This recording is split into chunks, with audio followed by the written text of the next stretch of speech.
Hi guys, you are watching M9 Prime Plays Watch Dogs.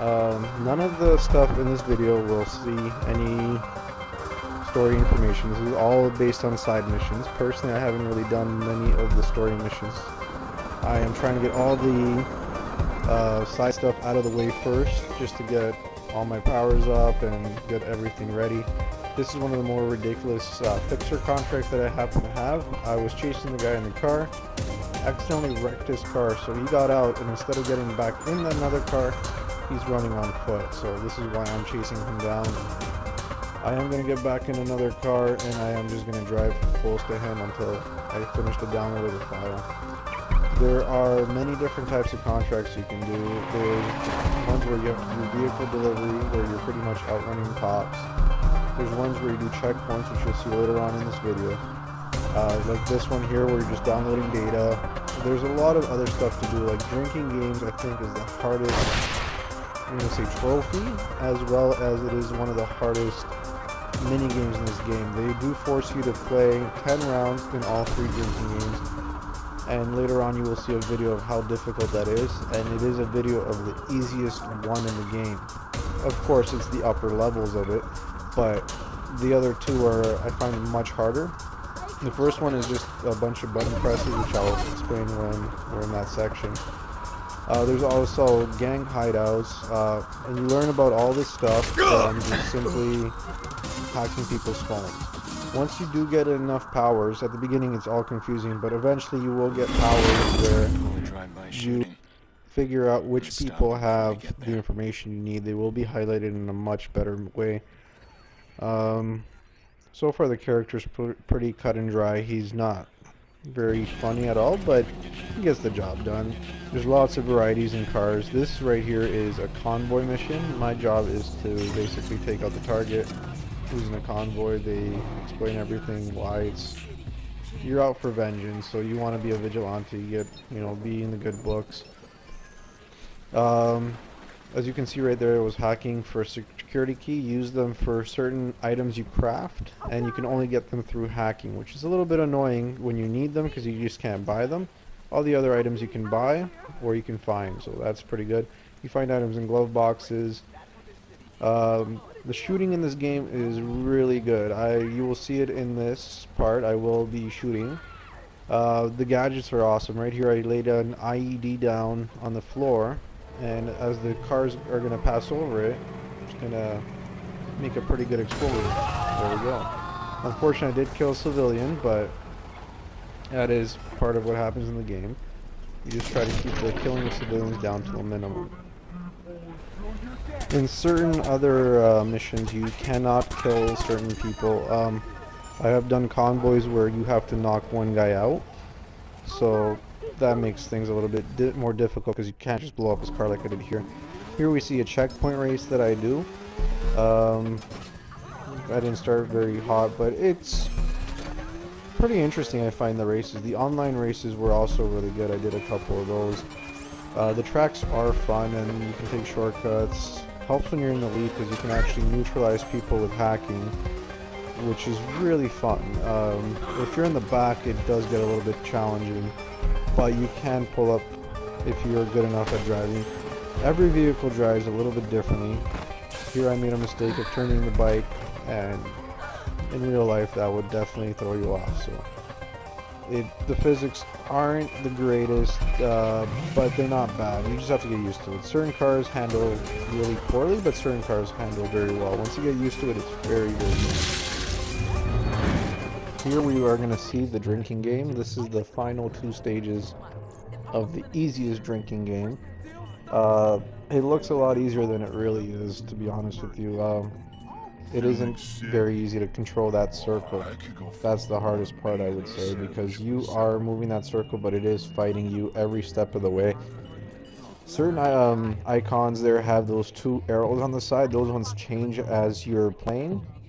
There's the ones with dots underneath, and those are basically ones that require you to do multiple button presses while it's still in your circle. If you do lose those, like the square one with the little chain underneath it has it, and the circle has it there too. If those come out of your circle, they reset. And the chain basically also means that they will spawn more, or once you finish it, they'll spawn 1 or 2 more extra tiles. There is, on this minigame, there is the white bar around them, or the white circle. When that runs out, you pass out and you wake up in a random area. In the harder version of that game, you don't get that, because you black out, and it's all about the sticks in that one. This one actually has button presses, which is easier, as bad as that sounds. Here we will see how quick it loads. Basically, just go to your map, you touch your touchpad, you pick your quick travel locations, and you just press square, and it is pretty much instantaneous on the PS4. This is real-time loading. I find that is more than acceptable. I hear on the older generation systems it is a little longer load times, but overall this game is pretty good on the load times. Here, we're gonna hear the radio for a little bit. I am gonna stop talking because they explain digital trips pretty good on the radio. It's just sometimes you switch songs and they will have news announcements or something like this. I haven't had any weird trips like some others have had. It's fun. Yeah, I was able to climb up the side of a building. Do you consider it safe to use? Of course, it's no big deal. It's totally safe. It helped me stop smoking. There's no scientific evidence that it's harmful, but it's too early to tell what the side effects of this new pseudo-drug craze might be. No? Come on. Have you heard of a placebo? Or maybe people are using this app along with some other real drug. It's ridiculous. The most popular versions were developed by Chicago performance artist Emperor Rat. It's totally real. Totally cool. Sounds like a trip. And here we will see the hotspot system. It's basically Foursquare for the game. There's 100 hotspots. And I'll be honest with you, they are very interesting. A lot of the stuff is gang related. You do check in, and you can leave gifts for your friends, you can leave gifts for other people. And like here you can see, you can actually read the history of the place, which is really cool. Here we have just me driving from checkpoint to checkpoint. It's one of the fixer contracts. In the morning, after it has rained, and just to show you how gorgeous it looks, the wet roads. This game does look nice. It's just, there are certain lighting conditions that do not do it justice, but there are other lighting conditions that are just spectacular, like this one right here with the sun. There is lots of weather effects. They seem pretty random. I've noticed most times I do the fixer contracts for Up to Drive, it's raining. I don't know if that's just coincidence or if they have any bearing on the weather. But either way, and the GPS system is really good too. It doesn't show you all the shortcuts, but it does get you on the road. Here we see how you can pretty much order any car you have driven. If you haven't driven it, you can always buy it outright.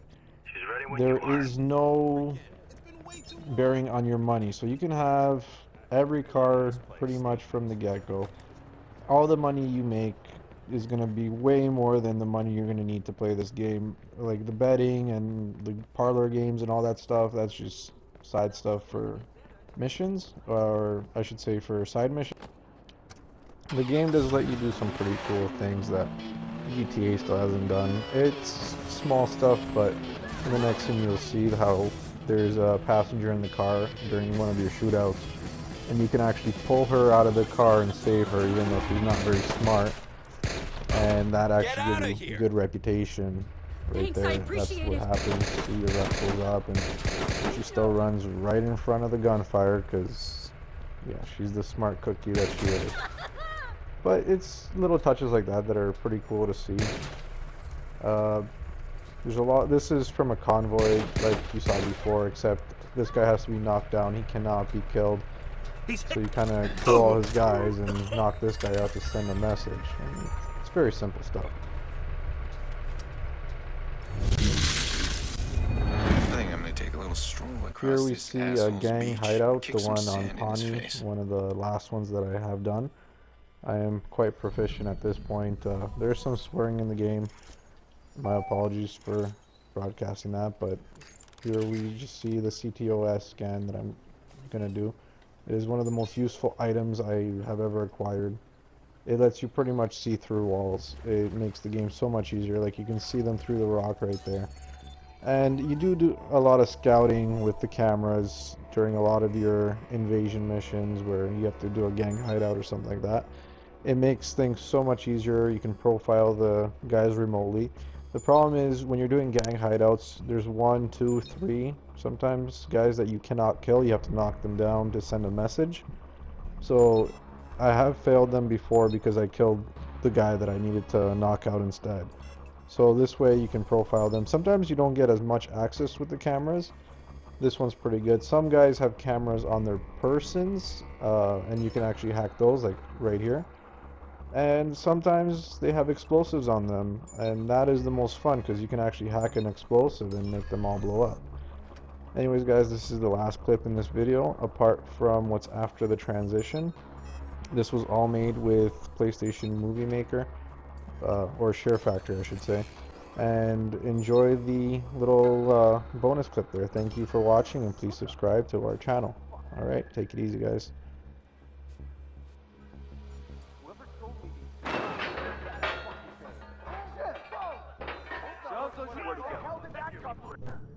The old house still has the bite. The book you carry, where is it?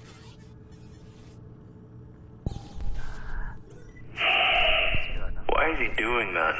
He's an assassin, Dad. Well, I mean, why is he talking to the guy he just killed? It's a confession? Well, that's just dumb. Dad, please. You're ruining it.